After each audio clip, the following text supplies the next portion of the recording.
My sister said, "We're having a family cruise, but you're not invited." I just smiled and cashed out the family trust. Later they found that I pulled my name from the business loan and cut off every payment I'd set up. A week later, my dad's lawyer called nonstop, begging me, "We're on the verge of losing everything. Please, we need TO talk." I should have known better than to show up at one of my parents' family dinners. They always felt more like a performance than a reunion. The clinking of wine glasses, the overly loud laughter, and my sister holding court as if she were the queen of a small, overpriced kingdom. I was 2 sips into a glass of wine when my sister, Rebecca, leaned in from across the table, her grin sharp enough to cut glass. "Oh, Peter, we wanted to tell you something." The room quieted just enough for me to feel the weight of every pair of eyes around the table. I looked at my parents. My dad pretended to concentrate on his plate while my mom suddenly found her wine glass fascinating. "That should have been my first clue. We're going on a family cruise," she said, drawing out each word as if she were revealing some great secret. She let it hang in the air for a second, just long enough for me to wonder why I hadn't heard about it before. Then she hit me with the punchline. "But you're not invited." She sat back, clearly pleased with herself, and took a sip of her drink. A few scattered chuckles broke the silence, mostly from her fiancé, who I'm convinced laughs at everything she says to stay in her good graces. My parents exchanged a quick guilty look, but still said nothing. I just stared at them for a moment, letting the words sink in. I felt a flicker of embarrassment, maybe even a little hurt, but I quickly buried it under a forced, tight-lipped smile. I'd learned to pick my battles years ago, and I wasn't going to give her the satisfaction of a reaction. "Nice," I managed to say, raising my glass slightly before taking another sip. I caught my aunt's sympathetic glance from across the table. She'd always been the only one to question my parents' double standards, but this time even she held her tongue. The rest of the dinner passed in a blur of small talk and clinking silverware. I tuned out most of it, my mind already on the long list of financial favors I'd done for my family over the years. The mortgage payments I'd helped cover, the business loans I'd co-signed, the unexpected medical bills I'd quietly paid without ever being asked. I'd been their safety net for years, and this was the thanks I got. As I was leaving, my uncle met me at the door. He put a firm hand on my shoulder and leaned in. "Don't let them get to you, Peter. You're better than this." I forced a weak smile, mumbled something like, "Yeah, I know," and stepped out into the cool night air. I drove home in silence, the roads mostly empty, my sister's words replaying in my mind, each repetition stinging a little more. I went into my house, threw my jacket over the back of a chair, and just stood there for a moment in the dark. The only sound my slow, deliberate breathing. And then, without really thinking, I walked over to my desk, fired up my laptop, and pulled up my family's joint business account. My parents had made me a co-signer years ago when they needed help securing a line of credit for their small real estate business. At the time, it felt like the right thing to do. After all, family helps family, right? I stared at the screen, my finger hovering over the mouse. All the payments I'd set up, the automatic transfers, the line of credit I'd guaranteed, it all sat there, my name tied to every cent. I felt a bitter, simmering anger building in my chest. And for the first time in years, I decided I was done. I withdrew every cent of my contribution, removed my name from the accounts, and canceled every automatic payment I'd set up. They wanted to take a family vacation without me. Fine, they could have a family business without me, too. I closed the laptop and sat back, feeling something I hadn't felt in a long time, a sense of control. It was a small, sharp victory, but it would do for now. I poured myself another glass of wine, sat back on my couch, and let the silence fill the room. This was only the beginning. 2 days later, the call started. At first, it was just my dad, his name flashing on my phone screen as I poured my morning coffee. I let it ring. Then my mom tried, her number popping up as I settled into my work emails. Ignored. By lunch, both had left long, rambling voicemails, their tones shifting from confused to mildly panicked. That evening, I received a text message from my sister, "Peter, WTF. Mom and Dad are freaking out. Did you do something with the business account?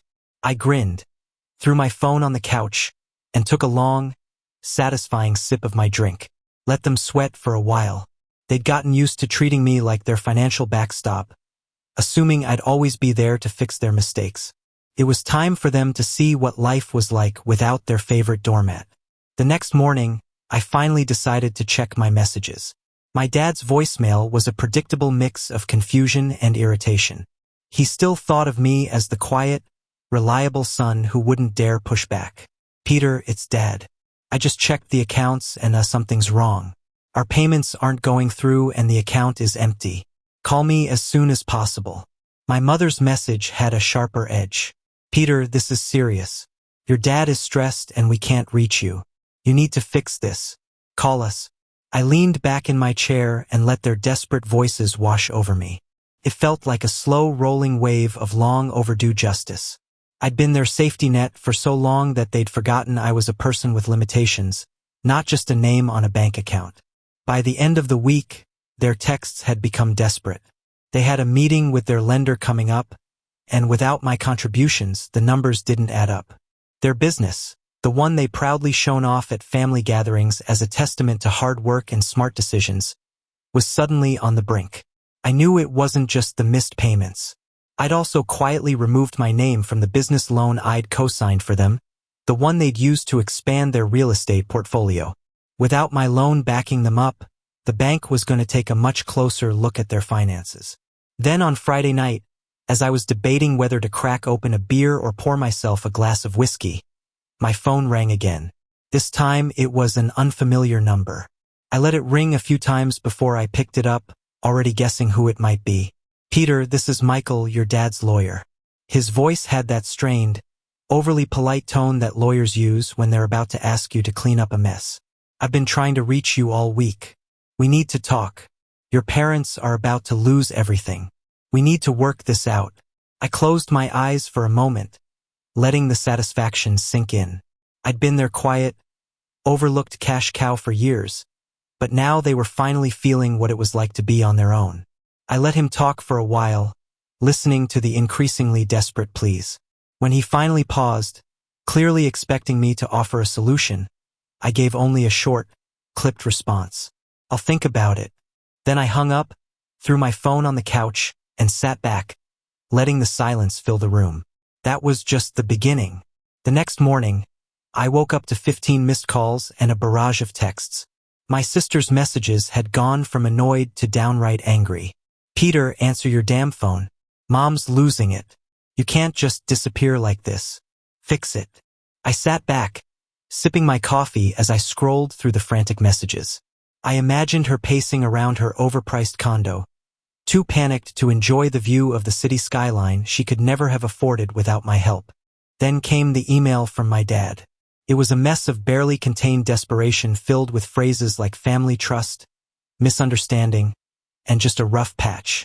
He even tried to make me feel guilty by mentioning that family sticks together in tough times. I almost laughed.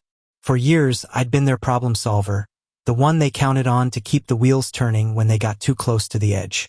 And now that I'd finally pulled the plug, they were in a tailspin. But the real surprise came later that afternoon.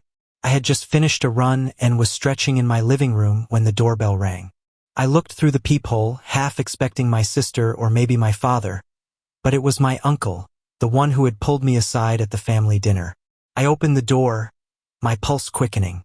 He gave me a small, tight smile and stepped inside, brushing off my half-hearted apology for the mess. Peter, he said, sitting down on my couch without waiting for an invitation.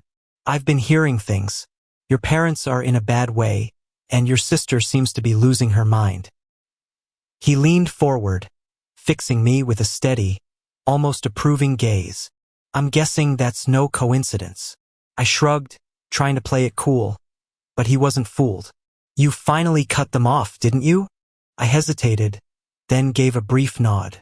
Yeah, figured it was time. He let out a low chuckle and shook his head. About damn time. I blinked a little surprised. This was the same uncle who had always played the mediator at family gatherings. the one who smoothed over the awkward silences and tried to keep everyone civil. He leaned back and crossed his arms. Look, I'm not here to tell you what to do, but you did the right thing. They've been leaning on you for too long. It's time for them to stand on their own 2 feet. I felt a strange mixture of relief and vindication.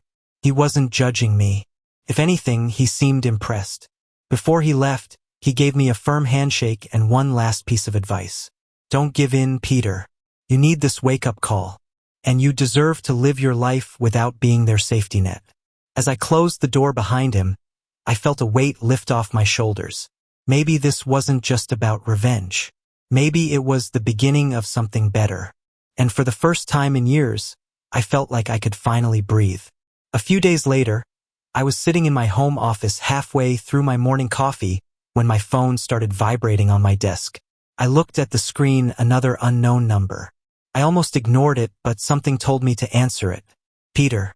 My father's voice came over the line, strained and shaky, the kind of tone I hadn't heard from him in years. Son, we need to talk. I leaned back in my chair and let a small, bitter smile creep across my face. I pictured him in his cluttered office. Stacks of unpaid bills and foreclosure notices piled around him, his pride finally crumbling under the weight of his own mistakes. I'm listening, I said, keeping my tone flat.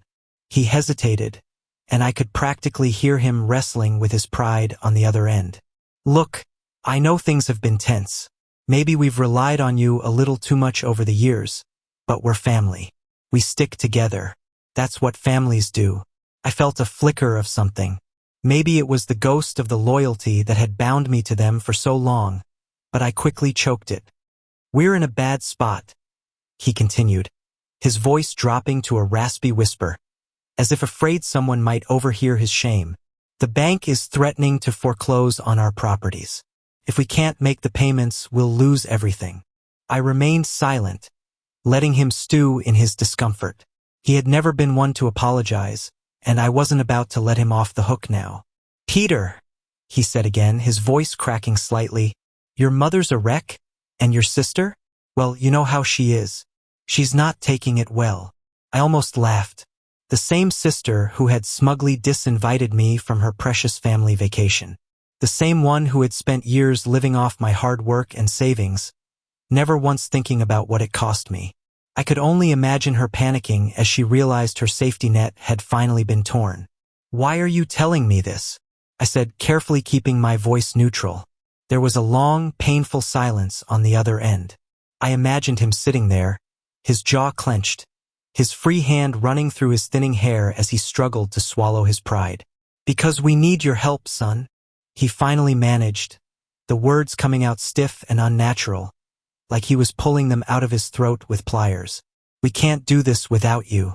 I leaned back in my chair, staring at the dust motes drifting lazily through the slant of sunlight coming through my window. You mean you can't do it without my money?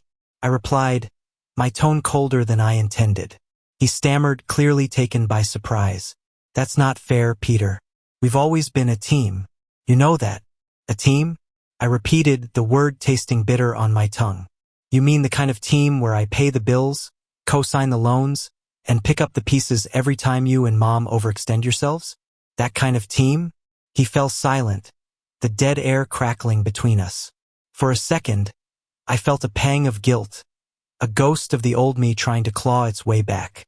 The version of me that would have bent over backwards to fix this mess just to keep the peace. But I wasn't that person anymore.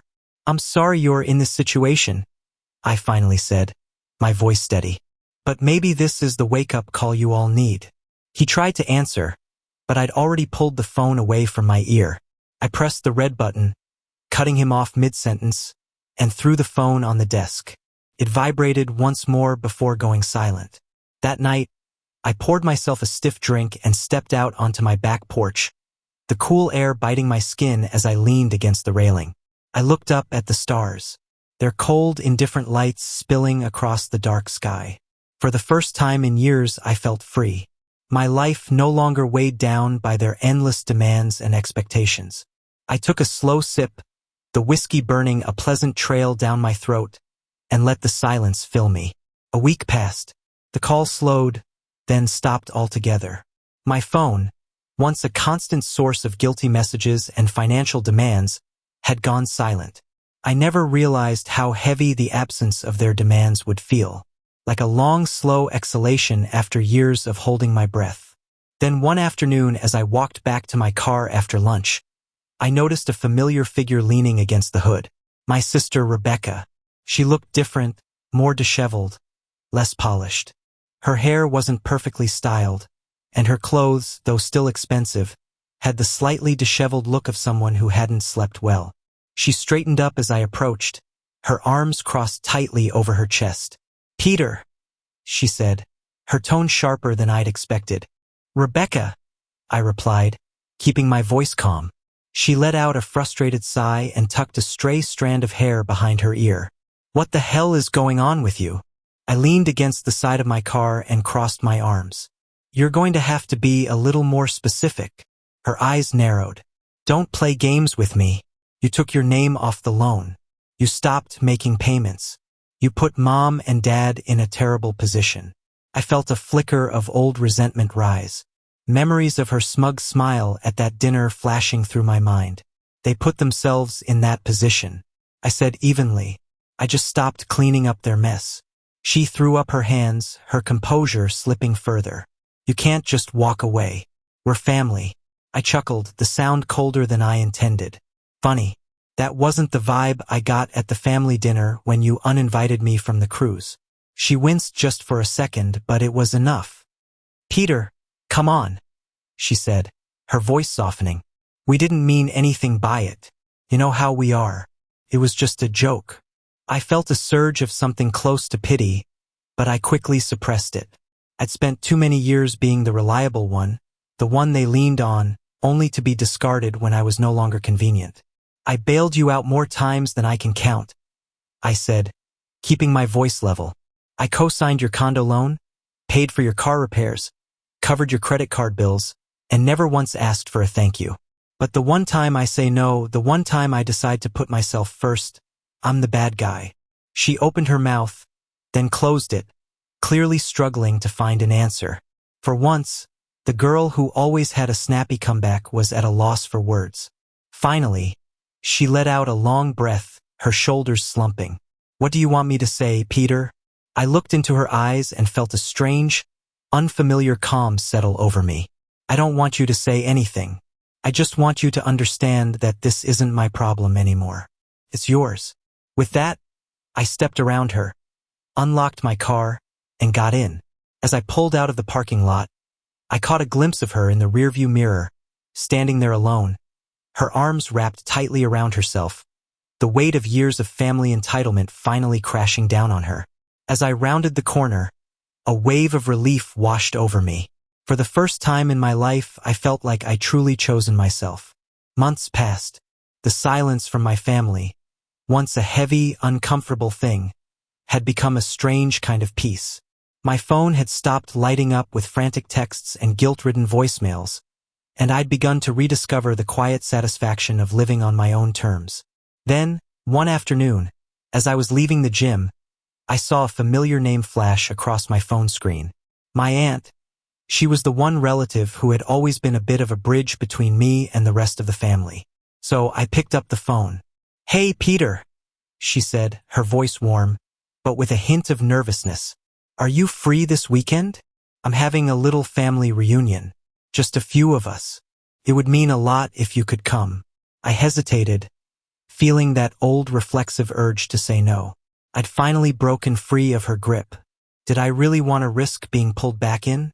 But something in her tone caught my attention, a mixture of hope and concern I hadn't heard in a long time. "Sure," I said, surprising myself. "I'll come." As I pulled into her driveway that Saturday, I noticed my parents' car parked next to my sister's shiny white SUV. My first instinct was to turn around and leave. But before I could, my aunt stepped out onto the porch and waved me over with a big smile. She pulled me into a warm hug as soon as I reached the steps, whispering a quick, "Thanks for coming," before leading me inside. The atmosphere was different, quieter, almost tentative. My parents were sitting in the living room, their postures less rigid than I remembered. My sister was at the kitchen counter, nervously arranging a fruit platter, her polished, perfectly manicured facade showing the slightest cracks. "Peter," my father said, standing up as I entered the room. He looked thinner, his usual air of confidence replaced by something closer to humility. My mother gave me a tight, insecure smile. I took a deep breath and forced myself to relax. As I sat down in one of the chairs, my aunt quickly handing me a drink. For a few minutes, we made awkward small talk, the kind where everyone's trying to act normal, but the tension is thick enough to cut with a knife. I caught my sister stealing quick glances at me, her jaw clenched, clearly still trying to decide how to play this. Then, just as I was beginning to think of a polite excuse to leave, my father cleared his throat. "Peter," he began, his eyes fixed on the glass in his hand. "I know we took advantage of you, more than we should have, and I can undo that, but I want to at least try to make things right." I put down my glass and leaned forward slightly. This was a side of my father I wasn't used to seeing, vulnerable, uncertain, almost afraid. He took a shaky breath. "After you cut us off, we had to face some hard truths about our finances, about how we treated you, and well, it forced us to change." My mother, who had been nervously twisting the bracelet on her wrist, chimed in. "We sold 2 of the rental properties, paid off some of the debt. We even took a course in financial management." She gave a small, almost embarrassed smile. "We're trying to stand on our own now." I glanced at my sister, half expecting a sarcastic comment, but instead she just looked down at her drink, her lips pressed into a thin line. Finally, she looked up and let my eyes for the first time. "I'm sorry, Peter, for everything. I took you for granted and didn't realize how much I leaned on you until you cut me off." She hesitated, then added, "I even started paying my own mortgage for the first time in my life." I blinked, genuinely surprised.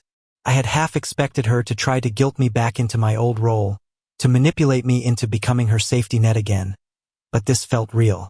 My father leaned forward, his hands clasped tightly together. "I know it doesn't make up for everything, but we want to be better. We'll try to do better." A silence fell over the room, heavy, but different from the stifling tension of past family gatherings. This felt more like the calm after a storm, the kind where the air is clearer, the edges of everything sharper. For a moment, I considered all the years I'd spent cleaning up their messes, all the sacrifices I had made to keep them afloat. And for the first time, I felt a glimmer of something close to hope. Maybe this really had been the wake-up call they needed. "I appreciate you saying that," I said, my voice steady. "I really do, but you have to understand, I can't go back to being the guy who fixes everything for you. I have my own life now, and I intend to live it on my own terms." My dad nodded, his jaw tight, but his eyes strangely bright, as if he was struggling to hold back a wave of emotion. My mother reached out and gave his hand a gentle squeeze. "We understand," she whispered, her voice breaking slightly. "We really do." As the evening wore on, the tension began to ease. My aunt served dinner. My father cracked a few awkward jokes. And my sister, for once, seemed genuinely interested in my life outside of their drama. As I drove home that night, the moon hanging low over the quiet streets, I felt a strange, tentative sense of peace. I had finally drawn the line, and they had finally learned to respect it. And for the first time in years, I felt like I had a real family again. Imperfect, flawed, but finally learning to stand on their own.